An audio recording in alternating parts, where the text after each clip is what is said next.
Democracy as a system of government commonly posited as a government of the people, for the people and by the people, is one institution that is being nurtured around the world, which is built around freedom of expression, choice, entrenchment of fundamental human rights, and the rule of law. Nigeria is not an exception to the number of countries practicing democracy, and her democratic experience has at one time or another been interrupted by the military.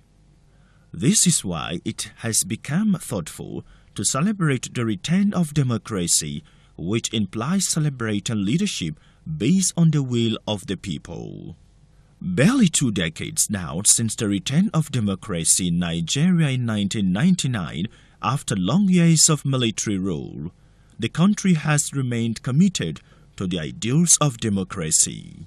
In an attempt to continue to support and sustain the growth of Nigeria's nascent democracy, the Nigerian government under President Muhammadu Buhari on the 28th of May 2018 organized a democracy lecture ahead of the 2018 Democracy Day celebration at the International Conference Center, Abuja, where Nigeria's President Muhammadu Buhari, among other top government functionaries and eminent Nigerians, as well as diplomatic community, were in attendance. The essence was to reflect on the progress the country has made in her democratic journey and good governance in the last 3 years of the administration, with all intent and purpose towards making the day a memorable one in the annals of history. The former chairman of the Independent National Electoral Commission, INEC, Professor Tahiru Jega, was the guest speaker, where he spoke on the theme, Peace Building and Good Governance for Sustainable Development. This was carefully selected to reflect on our current opportunities and challenges. Peace building, in its conventional usage, is essentially reactive, coming after humanitarian rescue, disaster relief, peacemaking, and peacekeeping. Although peace building is a concept often used in the context of post-Civil War societies, I believe that it is applicable to situations in diverse, conflict-ridden, and conflict-prone societies, such as Nigeria, where perennial conflict, even if comparatively of the low-intensity type, disrupts communities and undermines sustainable development. It also need not be reactive. It can be proactive, and peace building can also be preventive. It can be aimed at bringing about enduring peace, whether there is conflict or no conflict, or it can be used to prevent conflicts from occurring in the first place.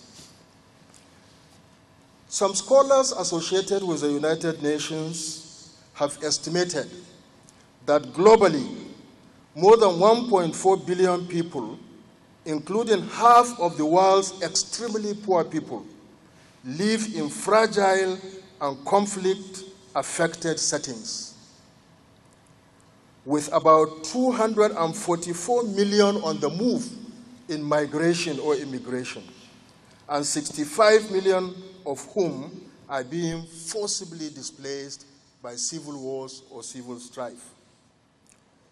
By 2030, according to these scholars, this number is expected to almost double by growing to about 82%.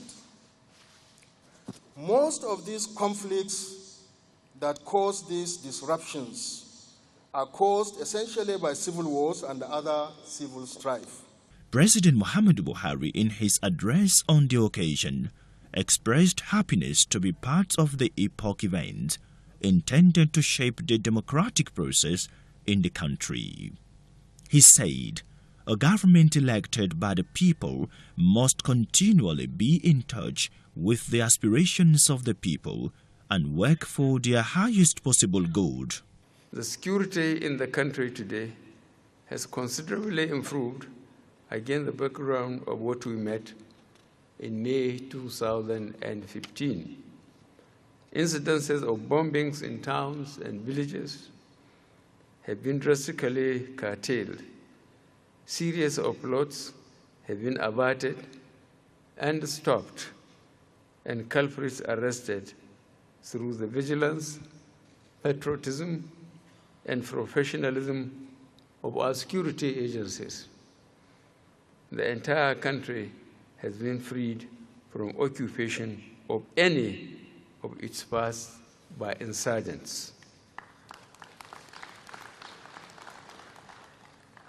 While we grieve with our compatriots who have lost relatives and properties, we are unrelenting in equipping and preparing our troops to confront the agents of violence who have been engaging in banditry and reckless killings in various parts of the country under whatever guise until total victory is achieved.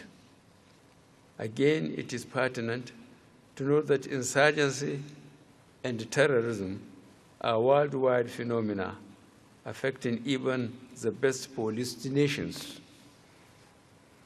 Our economy is on the mend.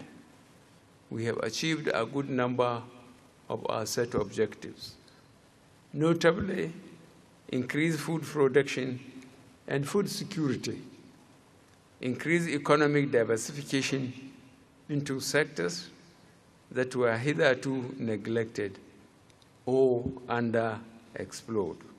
President Buhari said Nigeria has experienced rough times, but believes that through good governance, the people have not allowed themselves to be overawed by the existing challenges, adding that weak governance is often at the core of rising inequality and unequal development, resulting in social disruption and political unrest with negative impacts on growth and development.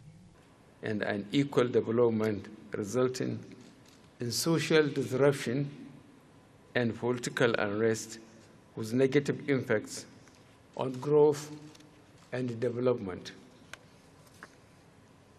Accordingly, we have engaged in several rounds of dialogue and town hall meetings targeted at peace building between the aggrieved and in some cases warring factions and communities. We have worked hard to dialogue with, and if they turn unreasonable, dissuade insurgents in various parts of the country. We are still grappling, but unsuccessfully, with border disputes and restoring the much-needed peaceful coexistence among our people and neighboring countries. The rebuilding of the Northeast is ongoing to return our internally displaced brothers, sisters, and children to their ancestral homes. Our resolve to fight corruption was informed by the realization that the reducing corruption and ensuring the effective and just utilization of public resources are crucial for achieving sustainable growth and development in Nigeria. Corruption has been at the root of most of the development challenges of our country.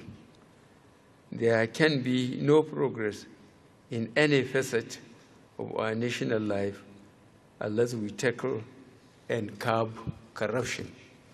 He also highlighted that the country is using several rounds of dialogue and town hall meetings which targets peace building between the aggrieved and, in some cases, warring factions and communities, saying that the administration have worked hard to dialogue and also decimate insurgents who are unreasonable.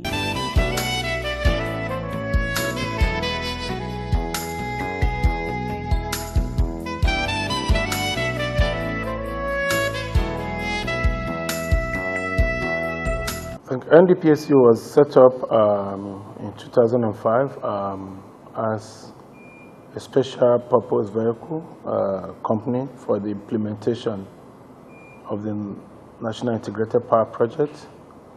National Integrated Power Project was a project of the government of the Federation for intervention in the electricity infrastructure, to provide electricity infrastructure the way from generation through transmission to distribution facilities. Of course, generation will also include gas transportation facilities as well. So with that project conceived by the government and the funding coming from the 3 tiers of government, the federal, the state, and the local governments, the government they thought it fit to set up Niger Delta Power Holding Company Limited as a special purpose company where these 3 entities would invest to implement the National Integrated Power Project. As Ndphc was set up in terms of generation, Ndphc was set up to build 10 power plants with a capacity of about 5,000, a little above 5,000 megawatts. Ndphc has completed, I can say 8 of these power plants are on the grid now. 2 are under construction. Out of the 8 on the grid, 2 are partially completed. When I mean partially completed, for instance, the ones that are what we call combined cycle, the one that uses both gas and steam, the gas part has been completed 4 units and they are on the grid. These power plants are located across the coast, Niger Delta in Nigeria, apart from 2, one in Olongshogo in Ogun State and another one in Geregu in Kogi State. The other ones, the ones in Niger Delta, you have Calabar, you have Aloji in Abia State, you have Omoku in River State, you have Garain in Bayelsa State, you have Egbema in Imo State, and we also have in Sapele, Ogorode in Delta State. We have in a place called Yobo in Benin, near Benin, in Edo State. Then we have in Omotosho in Ondo State. So these are the 10 power plants. Olongshogo in Ogun State is completed, running on the grid. It's a 750 megawatt plant.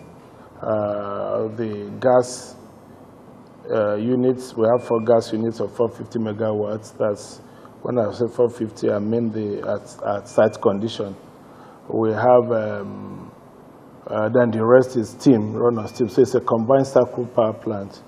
Then the Omotosho is pure gas, 450 megawatts, 4 units. It's on the grid. Of course, depending on the level of dispatch, what we mean dispatch, when we are called up by the system operator to come to the grid. But we have the 4 units ready to go, ready for the grid. Same thing with Benin, 450 megawatts. Same thing with Ogorode, 450 megawatts. Same thing with Calabar. Calabar is 625 megawatts. We have 5 units gas turbines there. Odupa near Calabar. That one has full gas, has full evacuation, but again, the limitation will be the grid. Then Omoku is one of the 2 that's under construction. Then the second one under full construction is Egbema in Imo State. Bahrain is partially completed, just 2 units. 1 unit is on the grid. We are working right now on commissioning the second unit, and we're working very hard to ensure that we commission the second unit by February. We're trying to resolve all the bottlenecks. I must say that the ones that have not been completed, whether partially or fully uncompleted, have been under one contractor, Roxen Engineering, due to contractor delay, but we found a way around the contractor issues now, working with the Asset Management Corporation of Nigeria, who has taken over the contractor under a receivership. So we are working with AMCON now with the full support of AMCON and to complete these projects. We also have several projects in transmission where the company has built several transmission substations at 330 kV to 132 kV, and then of course 132 to 33 kV. We have several of them. We have at Ugwaji in Enugu State. We have at Okaro near Lagos. We have, of course, the masterpiece at Ikotekpene. Ikotekpene is a switching station that marshals all the energy generated in that eastern delta straight to make sure that the power will have good electricity supply to the northern part of the country. So we built the line from Ikotekpene up to Jos in Plateau State. Right now we are constructing a state-of-the-art transmission station at Lafia in Nasarawa State. We're also constructing at a turnout at Ihiala in Anambra State. We completed part of Asaba's transmission station. We've completed quite a number of others. So we have a significant investment in transmission, assisting the transmission company of Nigeria, because we don't operate transmission, but we intervene to assist the transmission company of Nigeria. If you go to Lagos, you see the indoor transmission station at Lekki was constructed by Ndphc, this company. We did a Lagbo extension. It was also done by this company. A number of projects, transmission projects across the country. And we did Kwagwalada substation, we did Lokoja transmission as well. We did Kukuaba in Abuja here. We did, they're also done by Niger Delta Power Holding Company. These are big substations, 330, 132 kV to stroke 33. So basically stepping the power being transported from the electricity being transported from 330 kV level to 132 kV level to 33 kV level, so where the distribution companies can pick them and serve end users. We also have a lot of investment in distribution assets as well. There is no geopolitical zone in Nigeria that does not feel our presence in terms of distribution facilities.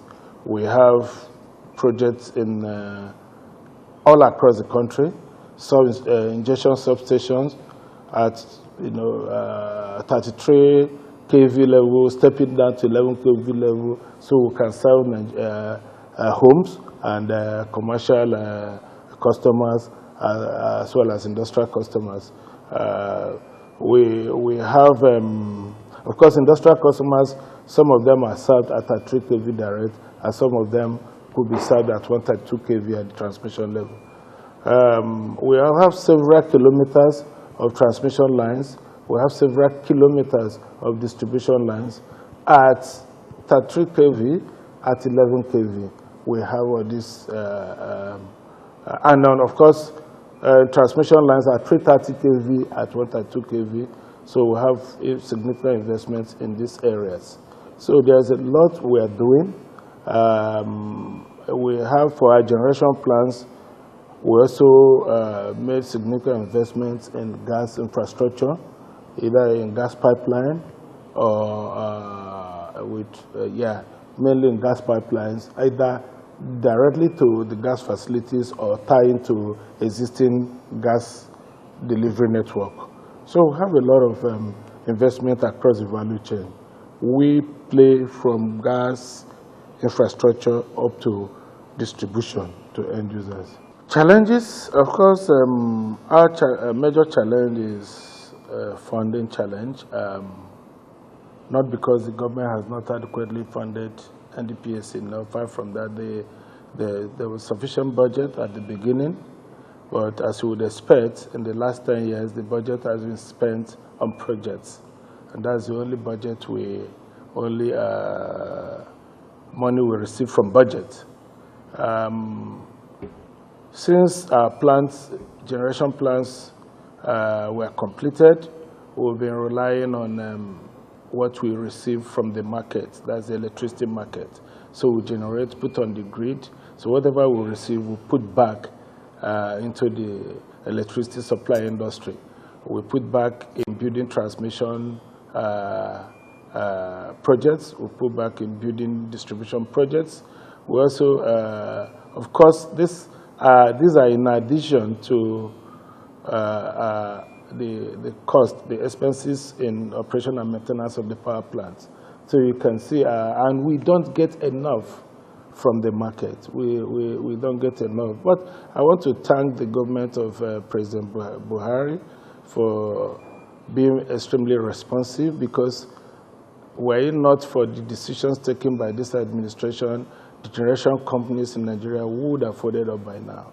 The intervention, the 711 billion payment assurance facility, it's a major one that's helped the generation companies to remain afloat. And we're very grateful to the president for that singular decision. I'm also very grateful to the minister who made the recommendation to the president. So one major challenge we have is funding, because we don't receive enough we don't receive sufficient revenue for our invoices to the market.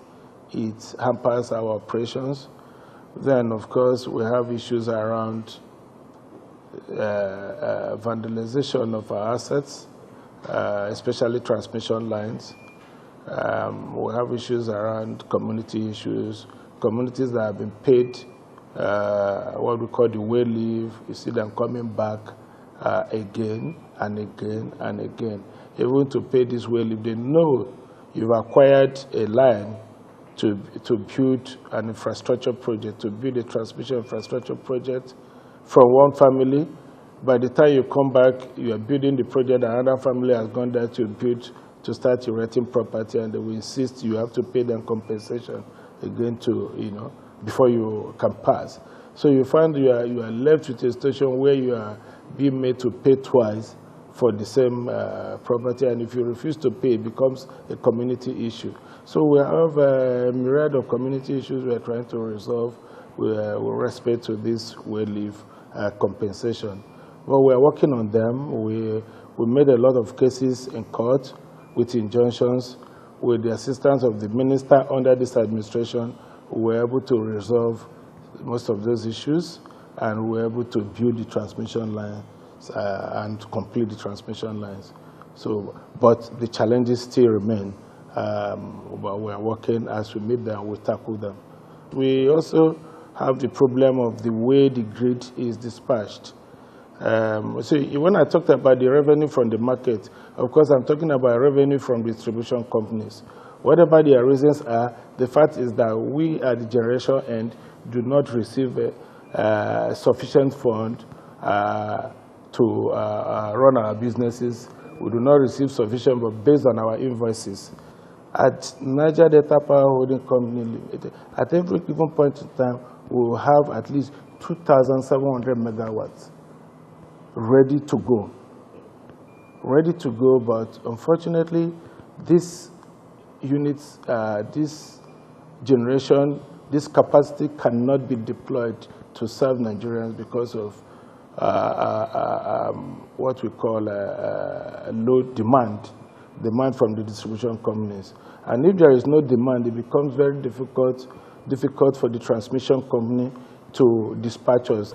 The board will have 6 governors representing each geopolitical zone in the board, and I will have the vice president and 4 cabinet ministers representing the federal government. The vice president is the chairman of the company. We'll have the minister of finance as a member of the board. We'll have the minister of power, works and housing as a member of the board. We'll have the minister of petroleum resources as a member of the board, and then we'll have the attorney general of the federation as a member of the board. We also have, in the 6 geopolitical zones, we have Lagos State representing the southwest.